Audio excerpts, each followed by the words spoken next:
here on the stage. It is going to be VIRTUS.PRO, the favorites, up against an NP who, well, at least draft-wise with the panel, they're believing as favorites too. I had to get my predictions in, so. Of course you do. It was such a point. Yeah, 35 seconds left. I actually had to restart because I had an observer bug. But, man. It's good to see the Drow range getting a little bit more workout. With the lineup though, is it that scary? Like, you're going up against VIRTUS.PRO, a team which recently just came off the win at the Summit. They won that very convincingly too. And now you know their laning phase is really, really strong.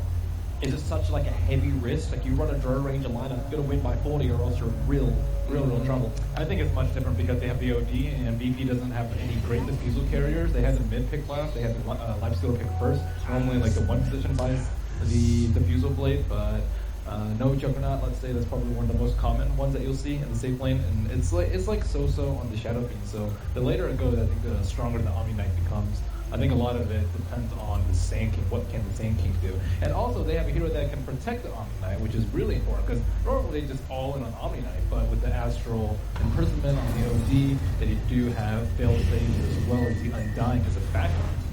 It's something to make this laning phase work. Like, you're running Urga, like the most popular hero right now for support, picking up an Envy's phase, so you're forcing Savage to come into the lane to try and beat him out. But the upside is the fact that no one has gone for like the Necromancy to start with, so there's no Shadow Razors to really hurt the Undying just yet, or to actually build up souls for the SF. Yeah, he needs to get a couple souls, and he is currently only sitting at 1. Tough matchup for him. Maybe another reason too why Sol is just moving slightly out of the lane. Gives no one that space to get the levels. But this top lane, like, talking about trying to go up against an SK with an IO sitting behind him too. It seems like it's a little bit too much work for 1437 to do. Too much regen to chew through. He has a Mango, 2 sets of regen on the Sand King, and then he has a Wisp behind him with a bottle already. So that's pretty much not going to happen. But at least they have dealt with that spawn and not allowed the Sand King to pull and stack. So what do you want to have this off lane? Looking at Omni Knight, like Ramses is getting up in his face, MSS was able to hit the Purification, so like health-wise they're still pretty close, but CS-wise, Ramses is pulling slightly ahead even though the creep wave is still in his favor. And Omni Knight has enough. Oh, that first one. They get him underneath the tower. There's just, I mean, the Sand King in this lane is, they talked about the safe lane being secured by the Rubik lane and dying, but because has been in the mid lane, and Sand King has just so much regen. Drow really can't do that much at number 1. You can hit him with the Frost arrows, but he has Stout Shield already and boots to boot. Trying to have a track in mid. Savage he doesn't have any control when he rotates like this as the Undying. Dude, he is our favorite. The problem is he doesn't have Eternal Envy. Eternal Envy's back behind the tier 1 tower, still trying to find some CS. 42 mana decay though, Toby. 42. With 7-second cooldown. It's nasty. Yeah, you just don't want to be up against that at all. Shadow Fiend's already sitting at less than 500 HP. But with the SF, like it's not that bad. Like, if he's still in Radiant Sun, he can still stack for himself. But with 2.5 minutes in, there's been no Radiant stacking being done, including Ancients. So he has 9 souls. Do you look for that flash farm? Nah, he has 9 souls already. I think that's good enough to start contesting CS well versus the OD. On this VP maneuver, they're getting really aggressive on the top lane, coming in behind the tier 1 tower. AUI as well as 1437 have to defend themselves back inside the tree line. That should bring you more health, so the Undying will TP top. This is what Winter was talking about, that rotation of the Undying, if you have to secure your Drow lane. And now the OD's falling behind in CS in the mid lane. 13-11. Oh, Savage, Pasha, gonna get that Burrow Strike off, they'll keep him slowed up, but maybe, well, they're splitting up so he can't get the easy decay. But with the Gust back, they've got some space, Pasha's dropping down low, Savage still the caustic on him, he won't fall from this. The VP definitely trying to make it so this NP safe lane is not safe at all. Yeah, this is not what you want from your Drow Ranger lane. This is like one of your worst nightmares as a Drow Ranger. You have the 2 other people in your lane that you actually need to help. So you're not getting that much experience you want in your max true shot ASAP and maybe some life food so you can farm a little bit more. And he's not able to CS well either. Although he is doing pretty decently. 14 is more than I would expect from his lane. So AUI pulling ahead. Actually, every single lane for the cause, they've all got some decent CS. The SF, of course, now is breaking free ahead. He's somewhat in danger of dying down there. Yeah, then a little rotates over, all that purification. His Ramsey's harm, but he knows he's okay. Lil's still bottling him up. Ramsey's never open wounds available. He's got rage up if he wants to have another crack, but MSS is already back into the safety range of the tier 1 tower. And Pasha narrowly escapes the gank on the top lane with a level 1 Sandstorm. Picked it up quite early. I like that pickup. Seen far too many go 2-0-3.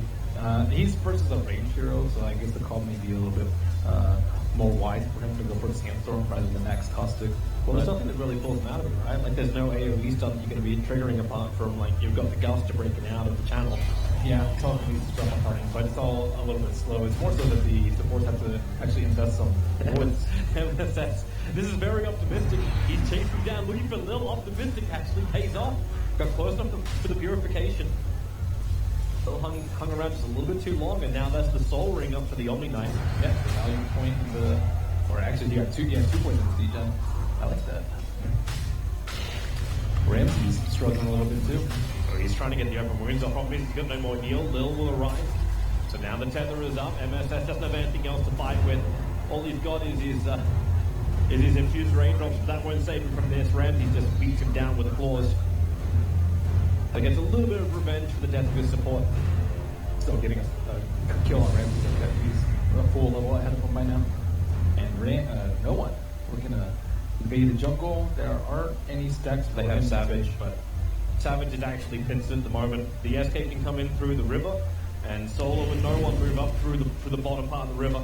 It sort of thanks the Observer Ward. Tends to be the proper start, and then no one can just raise him down.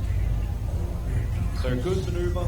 Nice Observer Ward just sitting on the hillside that saw it all happen. Yeah, Undying's been struggling a lot this game. He's just sitting on a win lace and no sign of boots yet for him, sitting at a paltry 23 gold.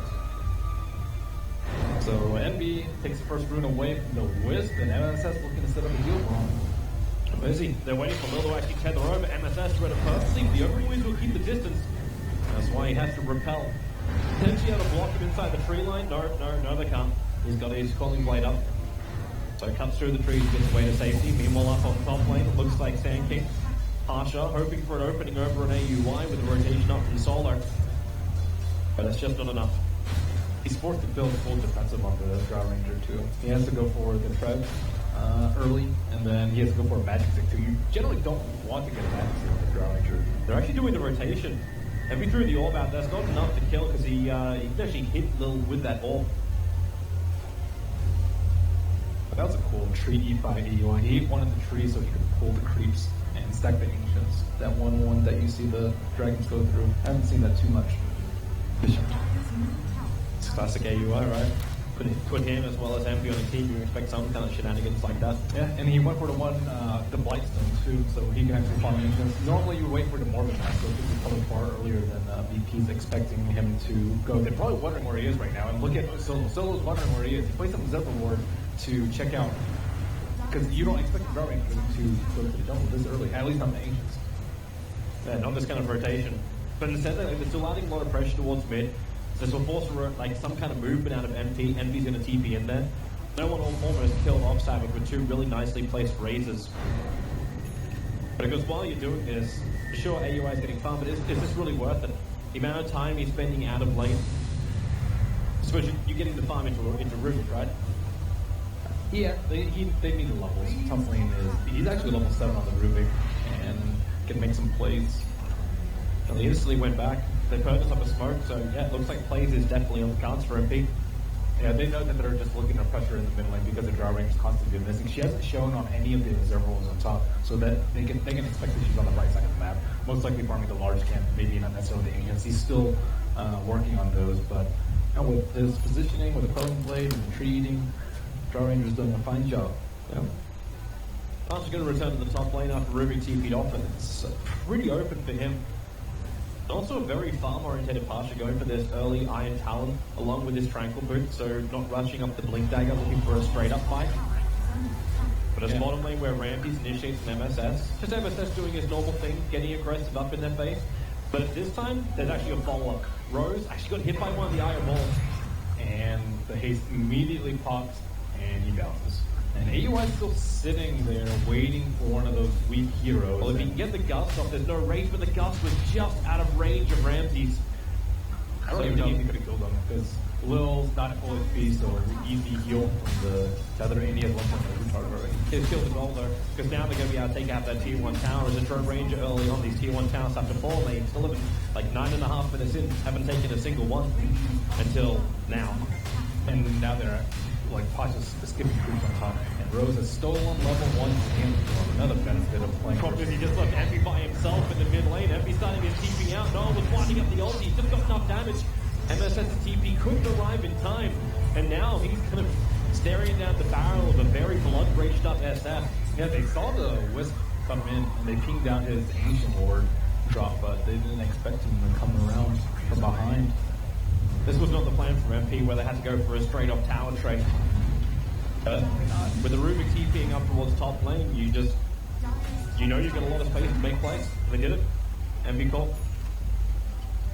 They're doing a good job of making sure that MP is forced to put people in all the lanes and making sure that they can't just greedily farm up the jungle. If they don't have all 5 showing in the lanes, they'll just run at 5. Run as 5. This is before the relocate too. Now that relocate's up to just 60 XP, you could easily pick up a tome if you wanted. Looks like Lil's also preparing for a gank on top. Archer's going to fire a strike over. You can bring the balls in close. The damage will be decent onto a Rubik, but decent is not enough. And they can't bring him out of the Stolen Sandstorm. Now Rose actually starting his TP. Pasha 1 was actually only half a second till that Burrow Strike was back off cooldown. Beautifully played up there by Steven. Yeah, the sentry board on Pasha. Relocate. We're going for a trip to absolutely nowhere. I think that was part of the plan. Definitely not. I'm not sure whether they were like going home. Yeah. Home would make more sense, just a straight up regeneration, because there was no fight for them to have anyway. None of the observer wars were triggering anything, so it was just a misclick. He meant to like double tap home probably. Maybe some issues with quick casts. That happens occasionally with quick casts. Just means Pasha's going to stay out the fight for a little bit longer, let his Tranquil Boots do the work, and then just wait for the 12-minute route. NP are desperately trying to protect the right side of the map, especially with one tower down. They have to at this point. They're kind of struggling to find places to farm safely. And just so they can also get Roshan, so they have an Aegis for their tier 2 pushes, ideally. And it's also will kind of pressure MVP to make multiple decisions. Like they need to take down the T1 on the top, they need to protect Rose, they need to protect the Ancient, and they need to get farm up themselves. VIRTUS.PRO coming in to fight. Yeah, they have the tanking Blink Dagger. Let's watch his positioning. Oh, there's going to be our first big 5-on-5 fight. If VP can find a good positioning, NP being very defensive about this, so leaving AUI in the front lines. They put down the Observer Wall, the Sentry to plans. They can see it, the Epicenter channeling off from Pasha. Going still with the Forest Strike, looking for the kill from MSS, but it's not doing enough. Now they turn on the GA and Solo. Gets evaporated. Well, maybe no one can turn this final round. Bring out the big Requiem, but it's just too much. NP, they don't have the damage. They don't actually have the positioning either. So throwing a stunned up high while you're losing the Rubik in the mid, and no one getting a triple kill. NP lose 4. Looked like they were going to originally survive, and then nope. That was probably not the target that he was trying to astral. He astral the Sand King after he had emptied. I think maybe he was trying to click on the Life Stealer, but he had already popped Rage. So the other target that you would want to astral is the Omni Knight, just so he doesn't get wrecked by the repel. But yeah, with Omni Knight dying that early in the fight, at least he got his GA off, but he was just way too low to continue. And then everyone's going to fall like pawns. Feels a little odd. Like, you can see how long that mid-fight was brewing. Like, VP had all the time in the world to prepare for it. Yeah, they didn't have vision on the right side, though. Like, notice that Observer Ward's on the left side. And we'll have a quick look back at it again so we can see that maneuver. I think he's just outside the Observer Ward range. They placed one right on EUI, but and he astrals the Sand King, and all the spells come out from the Omni Knight, but then he gets Requiem and easily Shadow Rays down. And now they're trying to go for a Roche, but SVG gets bashed up, SF Evolutions, scaling them out. Yeah, they're trying to do the Tombstone tank. It's not the dream. It's almost like MP were also playing the block card by putting Envy down on that bottom lane, so he came out past the tier 1 tower, ended up dying to a VIRTUS.PRO gank. So now you're an OP down, you're losing your tier 1 tower, and you just don't have the strength to fight. GA is still not back up again. And the Tombstone's wasted on the pit, so you cannot fight. On top of that, they don't feel safe to farm anywhere. They have to worry about in this SF. He has Shadow Blade now, so you can get Requiem to level 2 and easily burst it down with one raise or a right click. And then you have to worry about the Sand stun to relocate. And pretty much none of these can be prevented except for an Omni Knight sitting right behind you. But if they have vision on the Omni Knight, both of you guys are dead. So that means they have to commit more heroes than they want to each of these objectives that they want to go for. And VP just read that like a book, but it was Sneak Roach, and that's kind of what you expect when you play against NP. So it's a little unfortunate for NP that they've been so readable at that point in the game. When you're behind, you try and go for a big play like Roshan. Didn't work. VP read it, and now they're so far ahead. We saw that quick matchup as well between No One as well as TeamNP, and it really does show distance of these heroes. 8.5k on the net worth of the SF compared to the 5.2 of the OD. NP just is a bit of a non-factor at the moment. They smoke and Throw Ranger attack the Ancients. That she will not be involved in that fight. I don't think she wants to be at this point. If she's still farming up the Ancients, unless she's going to walk in. That observer ward on the hillside from VIRTUS.PRO, it would have scattered a small movement, not to mention the one which is sitting just in front of that bottom rune. But they're quick enough. They've done it. They actually pick up the agency model, they get into the hands of AUI, and they'll get out before VIRTUS.PRO can react. Or can they? Partially close. He's lined up. He gets a double virus strike. The Gust Dash is going to miss. Same with the Decay, and now No One looks to open up. AUI separated from the rest of his team, sitting inside the pit. No One's just going to TP out. They don't want the fight. Positioning isn't perfect for them. Just let it go. He didn't send the Omni Knight in the first batch. Well, worse things might have happened for MP, but that's a very good position for them to take a fight. They were kind of all up on their side of the hill. They were a little bit spread out, and they had the Aegis of the Immortal, and they had a Sentry War on the south side. But luckily for Pasha, he escaped to the northwest, and now you can kind of see NPs playing all of them, just grouping up. They know they'll get picked off, so now VP just have to split push and make use of their mobility tools to try and make the best of NP's positioning. What do you think about the auto progression of No One? Going directly in for Silver Edge before going for something more common like a BKB up against an OD? I don't like the Silver Edge here, because with the repel target, you can kind of just ignore them. You break them, and then you just kill everyone else. Like, okay, we can't kill you, but you also really can't do anything for us. I think it also makes them a lot more tanky. The BKB, it's a common joke that it's like a game-losing item to get it this early, which I think they have to entertain the possibility of it going quite late, and I think going for a BKB now would just be far too risky for him. The Silver Edge, he can do a lot more. He has a lot more uptime on his Shadow Blade, but at the same time, it looks like he may be in a little bit of a pickle here. Yeah, MP smoke maneuvering to the bottom lane. They're looking for something. Except for one pair of sentries on Rubik, which is not really going to cut it versus an SF. You can't even dust it. And Ramsey knows he's safe. All he's got to do is just rage and get out. So there it is, the Silver Edge used by No One. He's away from Eternal Envy. Ramsey's already forced the fortification out in that tier 2 tower. TP support's coming up, and well, Rage and TP, he'll start it up, and there is nothing that can interrupt him. Easy split, defiant maneuver, and the MP has to waste one of those valuable smokes. And this also buys time for BP to get a refusal if they want. Shadow Fiend looks like his next item will be a BKB, as I see the Ogre Club in his inventory. Sand King might actually be able to purchase one, I would say, with the rate that he's farming. Would you look to him to actually get that? Like right now he's got Blink Dagger as well as Dual I see it on Lifestealer Clothing one. AUI. He knows he doesn't have that. His Gust is now nothing. You just use off the silence effect, and then it's just a simple Blink or Sandstorm away. Yeah, he is very difficult to kill right now. The only actual lockdown that they have is Rubik, and potentially a burrow check from Rubik if he gets it. And Pasha feels very safe to farm. They're hoping for something coming around with this, but how do they kill him? Well, you don't. It's very simple. But you entertain the idea for a moment because he uses his Burrow Strike to farm. You're like, okay, maybe this is the way to do it, but no. He's still got too much escape. But now it looks like MP will at least be able to claim this tier 1 tower and VP in no position to fight back.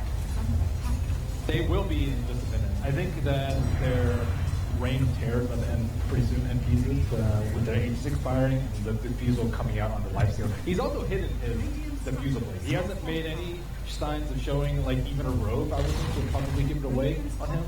Also, a Blade of Alacrity would almost certainly make NP like much more scared. But with this, he can pick it up, he can hide inside the safety, and they won't know. And actually, the chicken is coming out right now, so they definitely right up the tier 2 tower. I haven't seen anybody ping it just yet, but with the Courier making a double maneuver, is this almost going to be like a trade-off time? VP are fairly strong. They're beating it at the tier 2 tower, both teams. Like, fortification going to go down for them. He's not really that scared, because if they split up, they can easily just reinforce the number. Well, you look at Ramsey, he's solo pushing the mid lane. The first DP is coming back down from Eternal Envy, but Ramsey's rage is up. He does his own little trick again, so stays inside the rage, does his TP, and then is away. And he took off almost half of the HP that tier 3 tower. He just out in 30 seconds. I think it's about time that VP can make a move, and no one was just farming their ancients, and now they're slowly losing out in the economic war as VP pull ahead with a 10k net worth lead, and VP almost certainly not going to be willing to give them the next Aegis if Shadow King's BKB is up, and BKB up, Diffusal up, Aegis expired. I think this is it. So if you're VIRTUS.PRO, obviously you don't feel like you're on the clock with your lineup, everyone's looking really, really good. Do you not give MP the fight inside the base? Like, do you actually want to delay this game out by like another 20 minutes until you become almost immortal against the MP lineup? Or is this giving MP too much space to come back? I think it just depends on what MP wants to do. If they want to farm together as 5, they need to do it in a well-fortified position. And they always need to hide Omni Knight. That's the most important part. If Omni Knight dies early in the fight, he doesn't have any mobility. No Blink, Force Death, Glimmer, like nothing like that to really save himself. I guess just Mech, which isn't that effective versus like the Sand King Burrow Strike Envy. But if he gets caught, then I think like they will just get crushed in the fight really badly because they have nothing against the rage of the Lifesteal except for GA. So if MP goes outside the base, takes a fight to them, and looks like they're setting up very, very soon. 4 people have smoke. We see Ramsey's in position to run in with a diffusal blade. The only thing that they're lacking right now is vision, so they have to be a little bit careful about how they tread on the north side of the map, and you can kind of see that with Ramsey's still hiding in that tree area. They're waiting for me to come back over, so MP just scanned. They scanned the top river entrance. They were expecting VIRTUS.PRO to move up through the river. The scan, it just wore off before Lil reached it.